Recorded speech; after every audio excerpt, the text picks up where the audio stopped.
चुगली खुर्द। ईश्वर प्रसाद जी की बेटी दिव्या की शादी मोहित नाम के लड़के से हो गई। ईश्वर प्रसाद जी बहुत खुश थे कि धूमधाम से उनकी बेटी का विवाह संपन्न हो गया था। उनके बेटे पंकज की शादी 2 साल पहले ही रीमा नाम की लड़की से हुई थी। ईश्वर प्रसाद जी अपने बहू और बेटे से बहुत खुश थे। उनकी पत्नी का नाम जानकी देवी था। रीमा बेटा, बहुत दिन हो गए तुम अपने मायके नहीं गई हो। दिव्या की शादी के काम में इतना बिजी हो गई थी। अगर तुम चाहो तो अपनी मम्मी पापा से मिलने जा सकती हो बेटा। माँ, आप कितना ख्याल रखती हैं मेरा। अगर कोई और सास होती तो कभी अपनी बहू को मायके जाने के लिए ना कहती। देखो बेटा, हमारी बेटी दिव्या भी तो अपने ससुराल गई है। जैसे वो हमारी बेटी है वैसे तुम भी हमारी बेटी हो और तुम्हारा ख्याल रखना हमारी जिम्मेदारी है। हाँ रीमा, मैं कल ही तुम्हें अपने मायके छोड़कर आ जाऊंगा। अब शादी के सारे काम हो चुके हैं, तुम्हें चिंता करने की कोई जरूरत नहीं है। अगले दिन रीमा पंकज के साथ अपने मायके चली जाती है और पंकज उसे छोड़कर वापस घर आ जाता है। अभी एक ही दिन बीता था कि अगले दिन ईश्वर प्रसाद जी की बेटी दिव्या और उनका दामाद मोहित आ गए। अरे दिव्या बेटा और मोहित जी, आप अचानक। नमस्ते सासू माँ। वो क्या है ना कि दिव्या का आप सबसे मिलने का मन कर रहा था, तो मैंने सोचा क्यों ना आपको सरप्राइज दे दिया जाए। अरे वाह वाह बेटा, ये तो बहुत अच्छा किया। हम लोगों को भी दिव्या की बहुत याद आ रही थी। उसके बिना रहने की आदत नहीं है ना। दिव्या, अगर तूने मुझे कॉल किया होता तो मैं खुद तुम दोनों को लेने आ जाता। अरे तो क्या हुआ पंकज जी, ये भी अपना ही घर है। हम यहाँ पर बिना फोन के भी तो आ सकते हैं ना। अरे क्यों नहीं बेटा, अब तुम भी पंकज की तरह इस घर के बेटे हो। अच्छा माँ, भाभी नजर नहीं आ रही, वो कहाँ है? तुम्हारी भाभी कल ही अपने मायके गई है। तुम्हारे शादी के काम में इतना बिजी थी तो हम सब ने उसे जाने के लिए कहा। अरे वाह सासू माँ, आप तो बहुत अच्छी सास है। खुद ही अपनी बहू को मायके जाने के लिए कह दिया। मोहित, आप मेरी मम्मी को जानते नहीं, वो भाभी का बहुत ख्याल रखती हैं। बात तो सही है, लेकिन अभी शादी को 10 ही दिन हुए हैं। पूरा घर बिखरा पड़ा हुआ है। कुछ दिन तो आपकी भाभी को रोक लेना चाहिए था ना माँ को। बात तो सही है, वो कुछ दिन बाद भी तो जा सकती थी। अरे नहीं नहीं बेटा, रीमा हमारी बेटी की तरह है। उसे अपने माँ बाप की याद आ रही थी, इसलिए हमने उसे जाने दिया। लेकिन हमें तो लगा कि भाई यहाँ आएंगे, आप सबसे मिलना होगा। अगर भाभी भी होती तो बहुत अच्छा लगता। कोई बात नहीं मोहित, हम भाभी से मिलने के लिए फिर कभी आ जाएंगे। अब ऐसे बार बार कौन आता है दिव्या, और वैसे भी अभी हमारी नई नई शादी हुई है। अभी सबसे मिलने में जो मज़ा आता है वो बाद में कहाँ। आप चिंता क्यों करते हैं दामाद जी, रीमा जल्दी आ जाएगी और हम आपको फिर से अपने घर मिलने के लिए बुला लेंगे। 2 दिन रुकने के बाद दिव्या और उसका पति मोहित वापस अपने घर चले जाते हैं और जब रीमा वापस लौट कर आती है तो पंकज उससे कहता है, जानती हो रीमा, तुम्हारे मायके जाने के बाद दिव्या और मोहित जी हमारे घर आए थे। क्या? सच में? फिर तो मैंने मिस कर दिया। कितना अच्छा होता ना कि मैं भी उनसे मिल पाती। अरे तो क्या हुआ बेटा, एक ही शहर में तो है, तुम जाकर उनसे मिल लो ना। ठीक है रीमा, मैं तुम्हें उनसे मिलवा कर ले आऊँगा। आज शाम को ऑफिस से फ्री होने के बाद हम दिव्या और मोहित के घर चलेंगे। शाम को पंकज और रीमा दिव्या के घर पहुंच जाते हैं, लेकिन तभी पंकज का कुछ जरूरी फोन आ जाता है। रीमा, एक काम करो, तुम दिव्या और मोहित जी के साथ बैठकर बातें करो। मुझे एक जरूरी काम से जाना पड़ेगा, बस थोड़ी देर में वापस आ जाऊंगा। अरे आप हमसे मिलने हमारे घर आए थे और अब अचानक कहाँ चल दिए? सॉरी मोहित जी, मुझे जाना पड़ेगा, बहुत जरूरी काम आ गया है। कोई बात नहीं भाभी, आप हमारे साथ बैठकर बातें करिए। वैसे भी उस दिन जब हम आपके घर आए थे तो आपसे मिल नहीं पाए थे। वैसे भाभी एक बात बताइए, पंकज जी की नौकरी तो ठीक ठाक चल रही है ना? हाँ जी, नौकरी तो बिल्कुल ठीक चल रही है, बस थोड़ी सी परेशानी थी। हाँ हाँ, क्या परेशानी थी मुझे बताइए। अरे भाई, हम तो आपके अपने घर के हैं। दिव्या तो आपकी ननद है, उसे बताने में कैसा संकोच।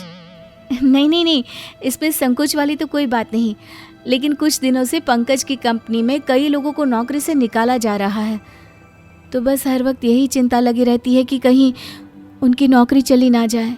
लेकिन आप ये बात मम्मी पापा को नहीं बताना, अगर उन्हें पता चला तो वो परेशान हो जाएंगे। अरे नहीं भाभी, ऐसा कुछ नहीं होगा। कुछ दिनों के बाद मोहित दिव्या के मायके में फोन करता है और जानकी देवी फोन उठाती हैं। हेलो, कौन बोल रहा है? नमस्ते सासू माँ, मैं आपका दामाद मोहित बोल रहा हूँ। अरे मोहित बेटा, नमस्ते नमस्ते, कैसे हो आप? सासू माँ ये बताइए, पंकज जी की नौकरी तो चल रही है ना? उन्हें कंपनी वालों ने नौकरी से निकाल तो नहीं दिया? हाँ? ये आप क्या कह रहे हैं दामाद जी? भला पंकज को कोई नौकरी से क्यों निकालेगा? अरे जब रीमा भाभी हमारे घर आई थी तो उन्होंने बताया था कि पंकज जी की कंपनी में कई लोगों को नौकरी से निकाला जा रहा है और उनकी भी बारी आ सकती है। अरे ये तो बहुत गलत बात है। रीमा ने ये बात मुझे कभी बताई क्यों नहीं? फोन रखने के बाद जानकी देवी रीमा के पास जाती हैं। रीमा बेटा, मुझे तो लगता था कि तुम हमें सब बात बताती हो। पंकज की नौकरी में कुछ परेशानी चल रही है, ये बात तुमने हमें बताई क्यों नहीं? लेकिन मैंने तो ये बात किसी को नहीं बताई, आपको कैसे पता चला? मोहित जी का फोन आया था, तुमने सारी बात दामाद जी को बता दी। और बहू, वैसे भी तुम्हें दिव्या के परिवार वालों को ये बात नहीं बतानी चाहिए थी। अभी रिश्ता जुड़े हुए कुछ ही दिन तो हुए हैं। नहीं माँ जी, आप मुझे गलत समझ रही हैं। मोहित जी ने पूछा तो बस मेरे मुंह से निकल गया। अच्छा, तो फिर तुमने हमें क्यों नहीं बताया? वो इसलिए क्योंकि मुझे लगता था कि अगर ये बात आपको पता चल गई तो आप लोग परेशान हो जाएंगे। शाम को जब पंकज ऑफिस से लौट कर आया तो उसने रीमा से कहा, रीमा, तुम्हें इस तरह मेरी जॉब वाली बात सबको नहीं बतानी चाहिए थी। जानती हो, बिना किसी बात के दिव्या के घर वालों को ऐसा लगने लगा है कि मेरी जॉब नहीं रही, जबकि ऐसा कुछ भी नहीं है। इसका मतलब मोहित जी ने आपको भी बता दिया? गलती तुम्हारी है रीमा, तुम्हें उनसे ये सारी बातें नहीं करनी चाहिए थी। मुझे माफ कर दीजिए, मुझे नहीं पता था कि इतनी छोटी सी बात इतनी बड़ी बन जाएगी। कुछ दिनों के बाद जानकी देवी अपने पति ईश्वर प्रसाद जी के साथ बाजार में खरीदारी कर रही थी, तभी वहां पर मोहित आ जाता है। अरे मम्मी जी, पापा जी, आप यहाँ पर? मोहित बेटा, कैसे हो आप? जी मैं बिल्कुल ठीक हूँ पापा जी। और दिव्या कैसी है बेटा? बहुत दिनों से आए नहीं तुम लोग मिलने के लिए। अब वो क्या है ना मम्मी जी, घर पर बहुत सारा काम होता है। दिव्या को ज्यादा काम करने की आदत नहीं है ना, इसलिए घर का काम ठीक से कर नहीं पाती। नहीं नहीं बेटा, ऐसे तो कोई बात नहीं। हमारी दिव्या तो घर का काम बहुत अच्छे से कर लेती है। लेकिन मेरी मम्मी को तो लगता है कि उसे काम करना अच्छे से आता नहीं है। और वैसे भी मम्मी जी, आजकल की लड़कियों को घर के काम करने में कोई इंटरेस्ट होता ही नहीं है। क्या बात है बेटा, तुम्हारे परिवार को दिव्या से कोई शिकायत है क्या? अरे नहीं नहीं पापा जी, अब मुझे कहना तो नहीं चाहिए, दिव्या आपकी बेटी है, आपको बुरा लगेगा।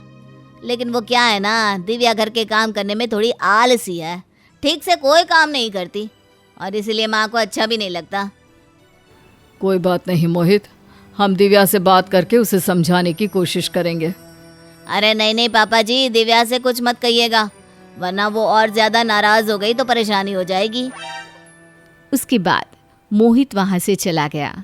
धीरे धीरे जानकी देवी और ईश्वर प्रसाद जी को लगने लगा कि उनका दामाद मोहित थोड़ा सा चुगलीखोर आदत का इंसान है। अगले ही दिन शाम को दिव्या नाराज होते हुए अपने मम्मी पापा से मिलने के लिए आती है। माँ पापा, अगर आपको मुझसे कोई शिकायत थी तो मुझे सीधे सीधे कहना चाहिए था। अरे बेटा, क्या हुआ? तुम इतनी नाराज क्यों लग रही हो? दिव्या, सब ठीक है ना? इतनी परेशान क्यों हो? देखिए ना भाभी, माँ पापा ने मेरी शिकायत मोहित से कर दी। कैसी शिकायत बेटा? हमने तो तुम्हारी कोई शिकायत नहीं की। लेकिन मोहित ने तो मुझसे कहा कि आप दोनों ने उनको कहा है कि मुझे घर का काम करना बिल्कुल अच्छा नहीं लगता। अरे नहीं नहीं बेटा, ऐसी कोई बात नहीं है। कल मोहित जी हमें बाजार में मिले थे, लेकिन हमारी उनसे इस तरह की कोई बात नहीं हुई। दिव्या, आप मम्मी पापा का नेचर जानती है ना, वो आपके खिलाफ कभी ऐसा नहीं बोल सकते।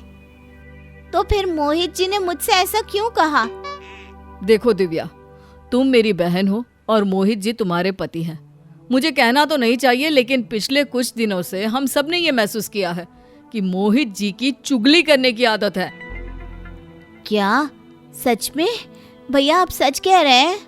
हाँ बेटा, लेकिन वैसे मोहित दिल का बहुत अच्छा इंसान है। हमें ध्यान रखना होगा कि उसके सामने ऐसी कोई बात न करे जिसकी वजह से कोई परेशानी खड़ी हो जाए। कोई बात नहीं, मोहित बहुत अच्छा है, बस थोड़ा सा चुगलखोर है।